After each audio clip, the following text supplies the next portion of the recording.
Today we're going veg with new protein sources, new attitudes towards plants, and fish-free tuna. This is Straight Talk About Smart Food, a podcast about that fascinating place where food and science intersect.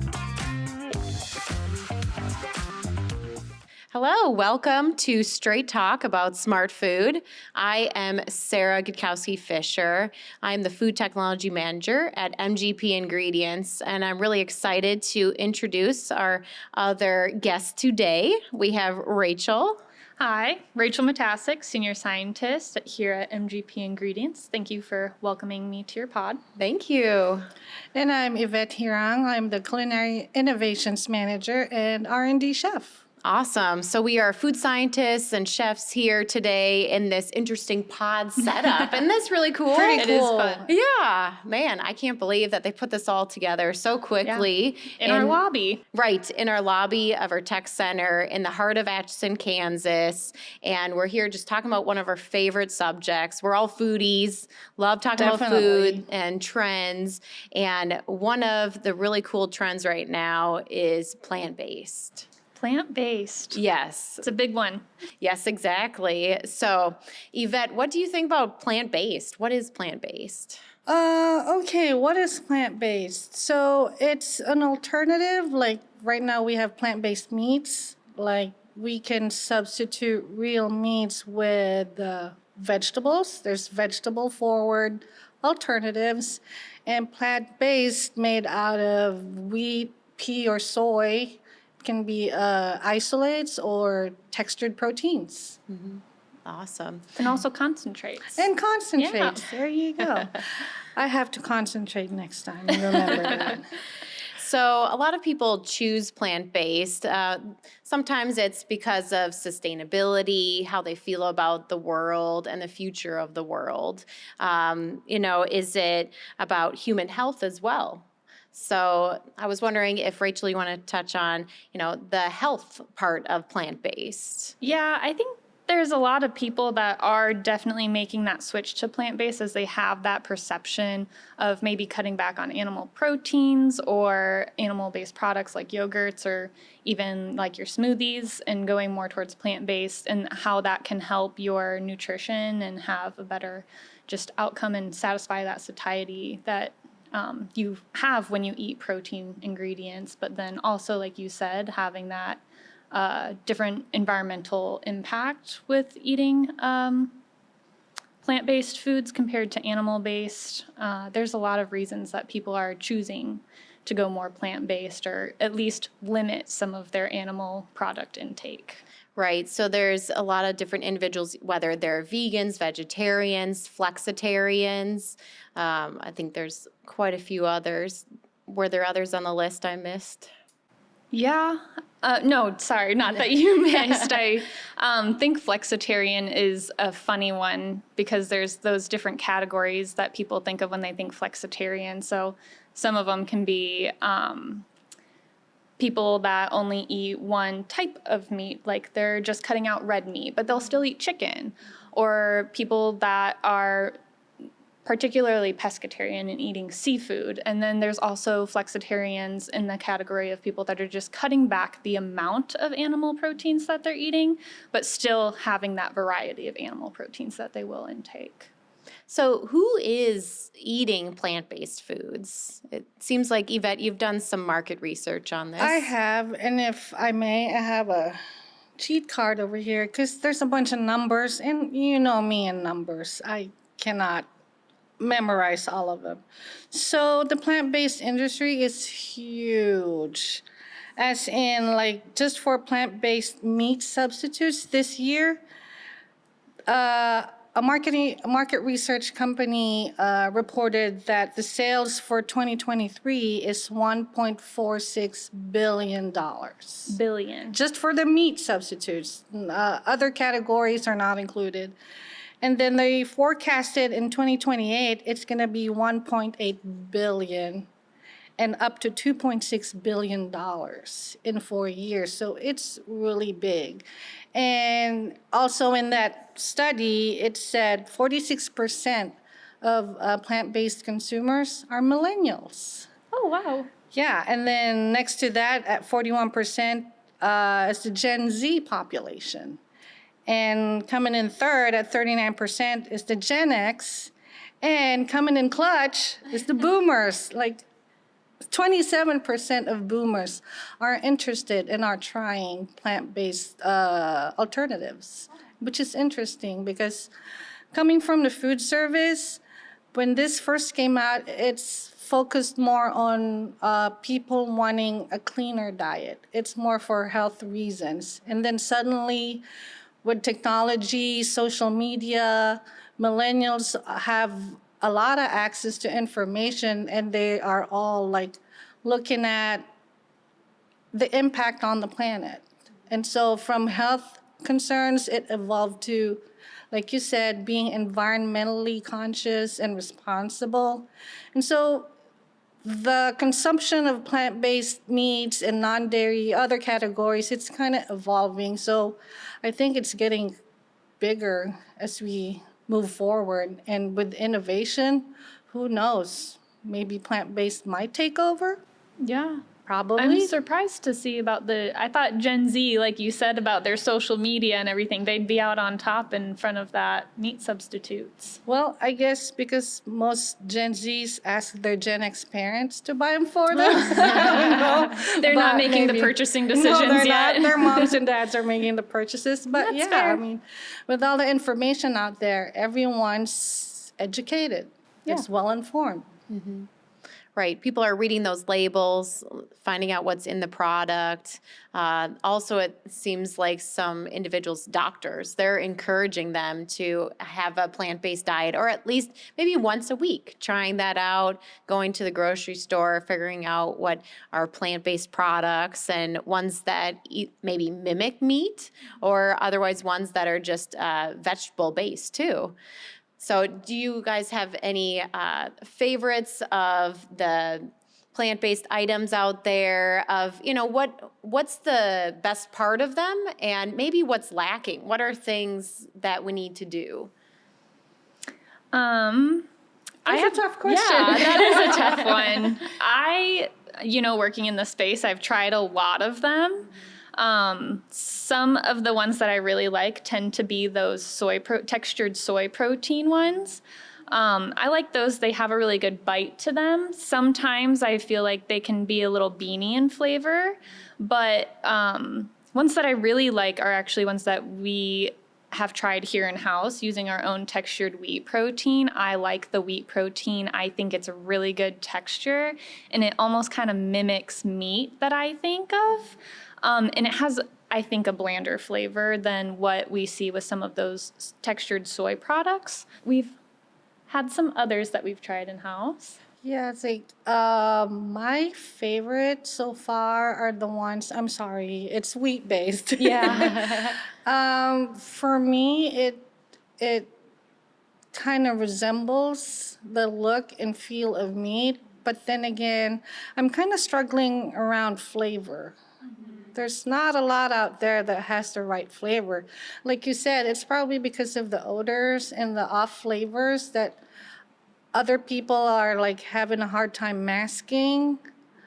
But I'm pretty sure that can be easily fixed. Like our textured proteins, wheat and pea, it has less flavors, it has less aroma. You can easily mask it. You don't even have to mask it sometimes. You just get your flavors, your normal ingredients, like how you would make, let's say, a bolognese. Just get the marinara sauce, or if you want to use real tomatoes, get your normal ingredients and add our textured proteins in it. It's like you're using the real deal. So you make very good products with these because you are obviously like a to chef. think so. Have you had any of these products in a restaurant that you've tried? Any plant-based meat alternatives that you've gone out to eat? Okay, I would like to share a secret with you. No judgment. I have bought one of the plant-based burgers that are out in the market today from a fast chain. I know, chain. But I was actually impressed. I didn't expect it to taste like charbroiled burger patties. It was pretty impressive, but again, it's not made with my preferred wheat. Yeah. But yeah, there's still a lot of room for improvement, and I guess that's why we're here. Yeah. To improve on what's out there. But yeah, more on, even though we've moved on from patties and nuggets, there's a lot of other meat alternatives out there. But I think chicken being the most popular, there's one plant-based chicken nuggets that I like. And I guess that's what's popular right now in the market. So In the frozen section, yeah, there's a Frozen lot section. of frozen and refrigerator section plant-based alternatives that are coming. But interestingly, I think 2023, we saw a big jump or introduction of shelf-stable plant-based ingredients. So that's been really exciting. Have you tried any of these ingredients at a restaurant or any of these plant-based alternatives at a restaurant? At restaurants, yes, restaurants and also in the grocery store too. And I always prefer ones that are similar to the meat-like texture. What I'm used to consuming, and I want to make sure that I have a similar bite and also number of chews. As a food scientist, personally, I guess I you're really counting analyze my 1, food 2, when I 3. eat it. The first initial bite, or getting into sensory science too, and like we do here at MGP as well, when we have little sensory studies as well, where we have our panelists, consuming the same product the same way. So anyways, Not all as experienced as you. I don't think they're all counting their number of chews, but that's fine. we get some really good feedback. You have to have everyone's nonetheless. feedback of how Yep. they write and their preferences too. So we were talking about the different protein sources that can be used to make these meat alternatives. Rachel, I wanted you to go into a little bit more in depth on these protein sources, especially because you work with them a lot, all the different sources of proteins and how they do well in the extruder, that kind of thing. Yeah, there's, as we had talked about just a little bit earlier, we have textured wheat proteins, textured soy proteins, and textured pea proteins are mainly the ones that we see on the market. Textured soy is huge, just because soy has been globally recognized within the diet. It's widely accepted. It has not as off of a color. It's pretty white in color, so it can be easily incorporated. It functions really well. As I said earlier, it has a really nice bite. But specifically here in America, we see a lot of consumers are steering clear of soy as it's a big 9 FDA allergen. And there's just some concerns where people are trying to steer a little away from soy. But then we have wheat, which we know has complications with gluten intolerance or celiac disease, and it's also a big 9 allergen. Although it texturizes really good and has my favorite flavor of a textured protein, there are some complications there. So with some of this, we're seeing resurgence of other protein sources or novel protein sources that are coming into play that we could use for these textured sources, or we could use in other plant-based alternatives such as dairy. Some of those can be like pea is coming up on the market. It's really popular. But then there's others that have implications like canola protein. It has more of a sustainability impact compared to like soy or wheat. And it has really good nutritional value. But some of these proteins, like a canola, have limited functionality, or they have smaller molecular weight proteins, which limit their ability to make these really nice textures in an extruder. So using a combination or another kind of protein source can be helpful there. Also, cost is a really big issue when we're looking at these consumers that want to eat plant-based. It's actually the number one reason that people either are not repurchasing plant-based alternatives or that they just won't try them to begin with, is that, with rising inflation, people are a little tighter on their money and they're not taking risks at the grocery store. So while we have a lot more variety and options in the grocery store, people aren't going to make that risk, and they're going to purchase something that's familiar to them.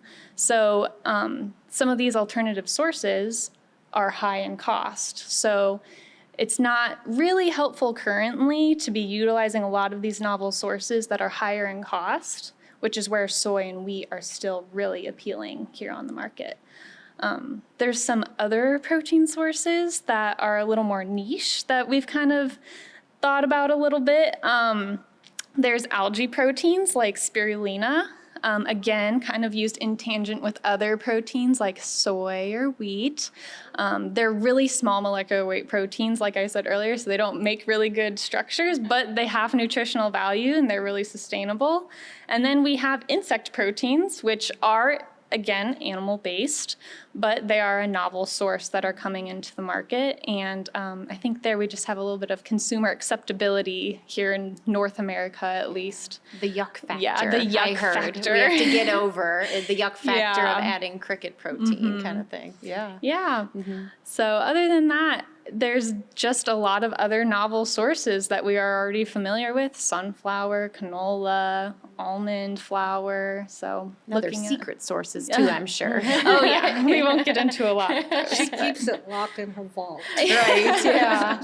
And Yvette, I saw you shaking your head when she was talking about allergens, because you have experience in the restaurant business and also in schools too, and making meals for children that are healthy and still tasty. So I wanted you to touch a little bit on that, why you were agreeing and nodding when Rachel was talking about sources. Yeah, so like when this became like popular, plant-based meat alternatives, we were using wheat and soy, and then the allergen issue came up, and that we can no longer just like overlook. So the answer to that is our pea protein, textured pea protein, which have been successful so far with our customers, and it just addresses that issue. And it has similar, not exactly the same, similar attributes to wheat, like mimicking the texture and bite of meat. It's possible. And the textured pea comes in different sizes. You can make big chunks, you can make granules for ground meat. So I was really excited about pea protein, one of my favorites too, because it just checks all the boxes: non-GMO, major allergen free, and it just replicates meat easily. And you can make it taste good, and the off aroma and flavors, there's really very minimal off flavors in our pea. So like, it's actually my favorite now. So. Awesome. And so with these different textured proteins called Proterra, so we have all these different varieties. And so when we're going through different meat mimickers, a lot of times, right, we go to the patties, the nuggets, but now we're getting more into seafood. We've been seeing a little bit more, and I heard, Chef, that you have some treats for us today, something to snack on. Yes, so I was hungry this morning, and I brought food over for this podcast. So Thank goodness. you're welcome. Don't know if you can hear my stomach rumbling. Well, actually, I did hear it. Oh, so good. I'm like, good thing I made something. So like recently, there's been a demand for innovation. Like people want something different, and now plant-based seafood is coming up. It's becoming more popular, so why not make something seafood with our Proterra? I have here a tuna salad made with our Proterra shreds. So if I'll grab one and I'll pass it around. Thank you so much for Yeah. sharing Yes. a little snack Very for us today. decadent. You're I'm going to welcome. grab the one with the Anytime. most on it. This is what I do every day. And of course, the beautiful presentation. I appreciate that. Oh, thank you. Well, Yes. that's my motto in life: make it look pretty in case it doesn't taste good. Can I have two? Sure. Okay. Have as much as you love want. Tuna salad, especially. We have a big gallon in the fridge. And I can't Oh, believe it. So is this all vegan too? Yes. It's amazing. So Yeah. actually, this is my recipe for tuna salad. This is what I make at home using real tuna. So what I did was I just took out the tuna and replaced it with our Proterra 1201. And then, like, Rachel, can you tell us what 1201 is? Because this is your baby right here. It is my baby. It is our wheat shreds, traditional wheat shreds that we have, which are the Proterra 1200. And we have reformulated it with no added phosphates. So the phosphates typically in the 1200 help with that texturizing, but with removing them in some different processing conditions that we have there, we can have a ProTerra ready shred that just has no added phosphates and is essentially exactly the same as our 1200. And see, this looks, you can substitute like chicken shreds. Yes, that's my favorite use of it. Fish, tuna with just this one product. Just amazing. Let me know what you guys so think about excited. my tuna salad recipe.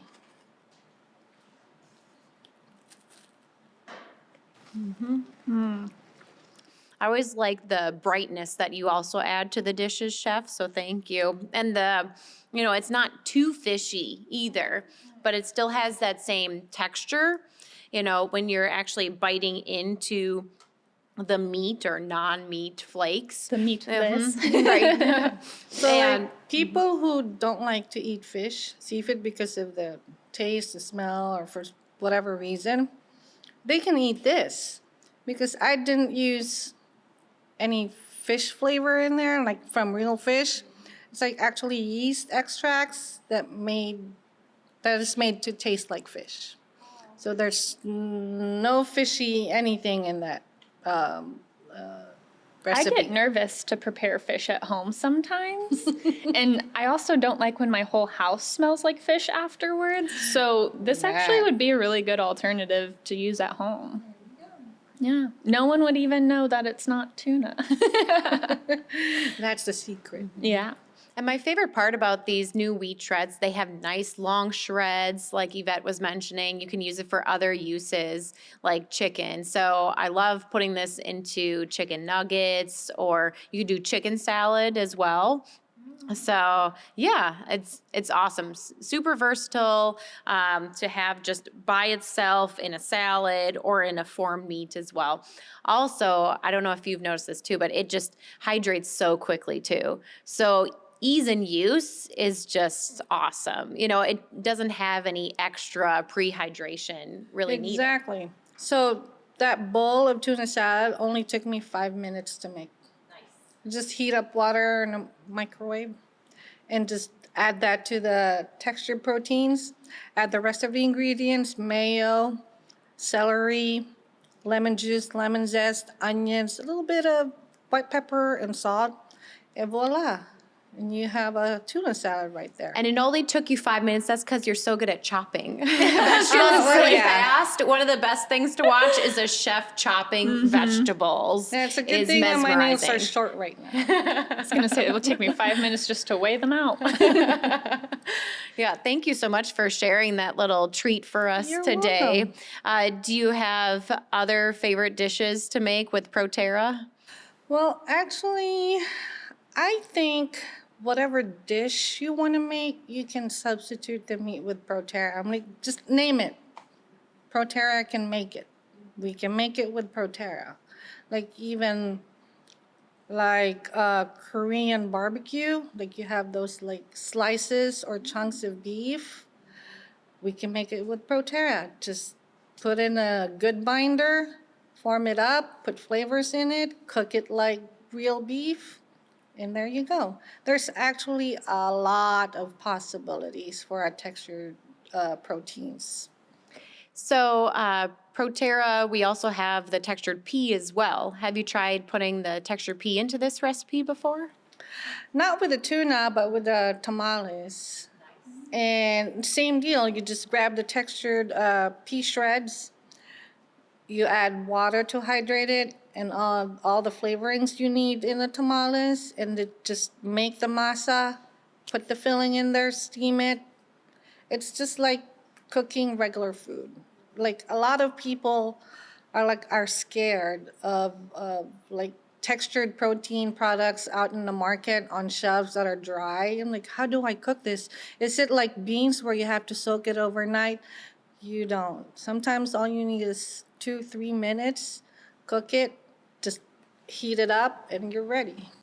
I think that's going to be next on the market, honestly, is, putting maybe a QR code on the package of these meat alternatives with recipes or ways to prepare it, or just more information on how to prepare these, because that is a big factor, I think, of why people are nervous, especially with the shelf-stable ones, to try that, is they don't know how to prepare it. It's something different, and they don't want to mess it up. So yeah, and some people are wary about like what's coming up now, like cultivated meat, 3D printed meat, something like, what is that? Do I need a scientist in my kitchen to make this for me? Like, not really.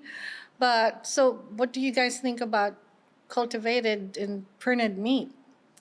Well, cultivated meat is still animal product. It's just taking the animal out of the equation of the meat. So I think that hits a different kind of segment of people, especially when we look at this market. I think really the people that are switching to more plant-based are cutting back on their animal protein intake for sustainability reasons or environmental, or maybe it's because of nutrition reasons. I think they have that little niche of a market where they're not cutting out the animal-based proteins because of welfare or other issues that they have with that. And that's where cultivated meat could come in. And also, the animal welfare issue then goes away as well, because you're taking the animal out of the equation. But then we have to come back again to cost. Price. That's a big driver in like It is the driver. plant-based. Besides taste and texture, too. Yeah. Everything always has to taste great. Top 3. Yes, exactly. And that's where sometimes I think about plant-based 1.0, plant-based 2.0. We're in that 2.0 version right now. We're trying to make everything taste really good, have that same texture. So then there will be repeat buyers. So is 3.0 3D printed meat? there we go. It always could be. So Homework. it seems like there's a lot going on in the plant-based world. It's evolving, it's growing, it's really exciting. There can be challenges, but that's what I love having here at our team, that we have expertise in the sources, how to make the protein, how to apply it, and then add flavor and flair and presentation, and making sure that there's those repeat buyers. So thank you so much for joining us today on Straight Talk about smart food. Glad to be here. Yes, We're thank you. pod pals now. Yes, in our pea pod here. MGP's food scientists are here to solve your culinary challenges. Contact us to discuss how we can help provide delicious solutions for you.